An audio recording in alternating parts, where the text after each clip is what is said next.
నీకు నీతి సూర్యుడు ఉదయించును. మలాకి 4:2. దేవుడు రవికోటి తేజుడు, సమీపించరాని తేజస్సులో నివసించువాడు. ఆయన ఉన్నవాడు అనువాడు. ఆయన ముఖము మహా తేజస్సుతో ప్రకాశించుచున్న సూర్యుని వలె ఉంటుంది. సూర్యచంద్ర నక్షత్రములను ఆయన ద్వారా సృజింపబడినాయి కదా. సూర్యుని కాంతి కిరణాలు సెకనుకు ఎంత వేగంగా పరిగెడుతుంది. ఆ కిరణాలు భూమిని చేరుకోవడానికి 8 నిమిషాల 20 సెకండ్లు పడుతుంది. మరియు దేవుని సృష్టిలో అతిపెద్ద కాంతిగల నక్షత్రాలు కూడా ఉన్నాయి. అయితే ఆ నక్షత్రాలు లైటింగ్ ఎంత వేగంతో పరిగెత్తినప్పటికీ భూమిని చేరుకోగలవు. దేవుడు ఉన్నవాడు అనువాడు. ఆయన మొదటివాడు కడపటివాడు.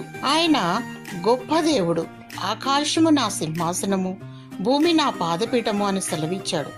ఆయన ముఖము సూర్యబింబము వంటిది. ఏ నరుడును ఆయన చూసి బ్రతకలేరు కదా. ప్రభువైన యేసుక్రీస్తు నేను లోకమునకు వెలుగును అని సెలవిచ్చాడు. ఆయన నీతి సూర్యుడు. ఆయన నివసించు నీతి రాజ్యములో నిత్యము ప్రకాశించును.